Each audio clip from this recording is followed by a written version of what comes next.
Ladies and gentlemen, let the pitchings begin. MoneyJar from Kenya. Big round of applause. Hi, everyone. Do I start? Hi, everyone. Hi. So I have the fortunate or unfortunate opportunity to go first, and I just want to begin with a question. How many of us have ever had a savings goal? Savings goal. You wanted to put money aside for something. How many of us have been successful in those savings goals? So that's half. So my name is Faith Muthoni, and I'm from MoneyJar Kenya.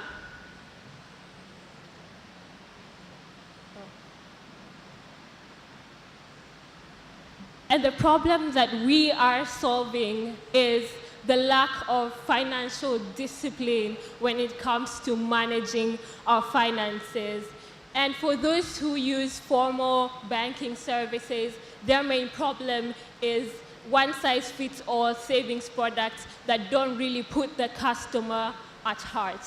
And for those who use informal saving methods, such as savings groups, they have problems with transparency, knowing who has saved what, who owes what, and how generally their savings group is doing. And this is a large problem for my home country, Kenya, where we have a 10.3% savings rate as a percentage of GDP against a global average of 16%. And we have about $8 billion in domestic savings, and about 21+ million people who access financial services digitally through their mobile phone, but do not have the proper tools to manage their finances efficiently. So our solution is MoneyJar, which is a web and mobile-based financial savings platform that helps our users save for what matters to them. And a brief overview of our products is that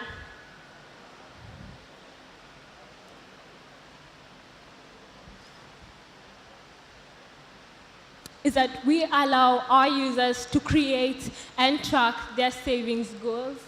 They can view transaction summaries, save with friends and family, and create categories for each of their goals across education, healthcare, vacations, dining, electronics, whatever matters to them, they can categorize it on our platform. So our revenue model at the moment comes from two main streams, which is investment returns. So when our users come onto our platform and they create a savings goal, we send them reminders, we send them content geared towards making them better savers. And then we work with a fund manager who manages the money, and then we get investment returns from this. And then the second revenue model is targeted marketing, where we connect people with merchants who are selling whatever it is they're saving for.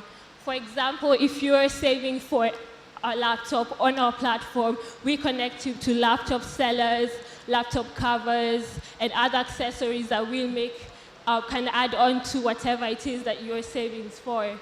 So our current revenue since inception, which is November 2017, is about 215,000 shillings, which comes from our user base that is 1,004 users who have saved an average of 7,210 shillings, and we make an average return as a company of 2.5% after fees.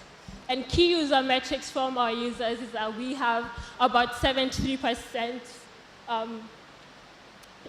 goal completion rate, which means that 70% of our users actually manage to consistently save through our utilization of content, reminders, and behavioral nudges. And then we have about 58% of those users who are on their second or third goal and are loyal customers of ours. And we have experienced since inception an average of 8% month-on-month growth.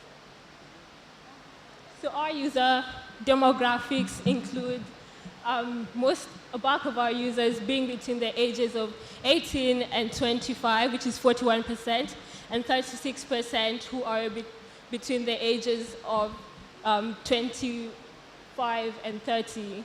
And our key user acquisition channels include referrals from existing users, implementing advertising and targeted content on Facebook savings groups, which are really popular in Kenya, and then organic acquisition via the group savings service, and word of mouth, which is mostly through customer testimonials and working with local savings groups. You are in your So fifth minute.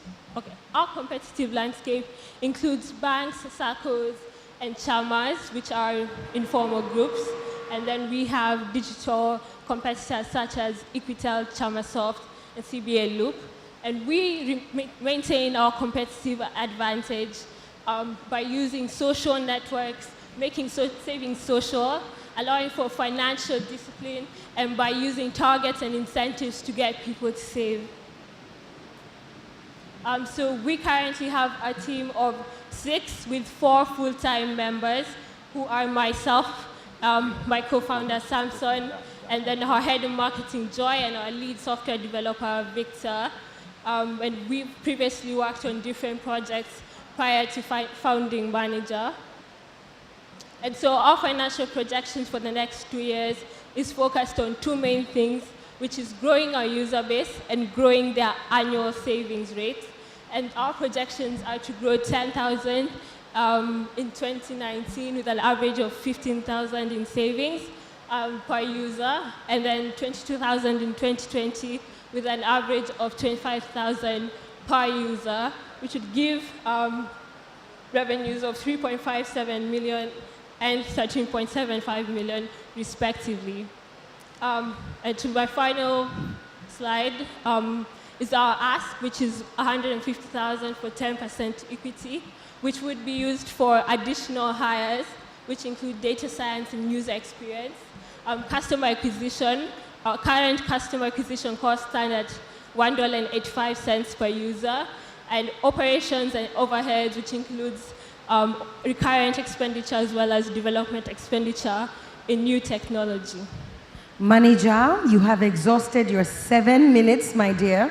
Oh, sorry. That was 7 minutes. You were supposed to stop at minute 3. So for the rest of you, let it be a lesson. Watch the time. So the judges very quickly will allow you an extra just 1.5 to 2 minutes to give us your feedback. All right? So maybe a quick question. Is this money being served from mobile money, or they have to deposit in a different wallet? So on our mobile and web applications, they can deposit via mobile money, as well as add their debit card, either Visa or MasterCard. So you have your own wallet? Pardon? You have your own wallet? Yes, we have a wallet. And I was just curious to see a little bit more how you generate revenues. Like, do you do lending from that money that you've saved?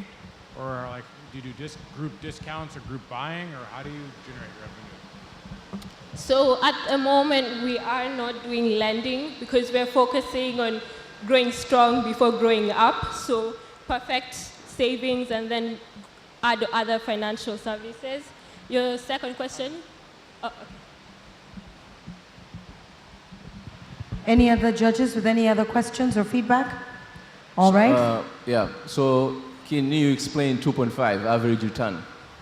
So we work with a fund manager who makes risk-free investments and gives us returns and he makes about 6%, and then we make 2.5, and he keeps, and then we pass some of it on to our end users, and some of it remains the fund manager.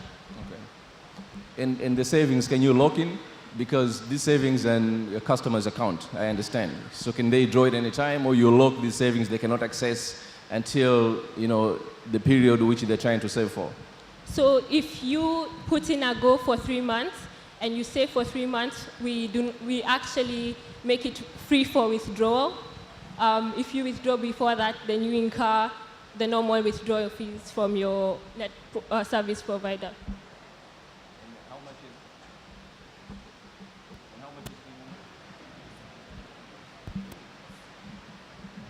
And how much has been invested so far into the company? So we've bootstrapped up to this point. So blood, sweat, and tears, and $3,500, which is our personal savings. Okay. And did you value a company? Pardon? Did you value a company before coming up with a number of 10% against the investment that you're looking for? So we did 5 years projection and used discounted cash flows to arrive at that number. Okay. You want to say something? Okay. Are we good? All right, thank you. A round of applause for MoneyJar.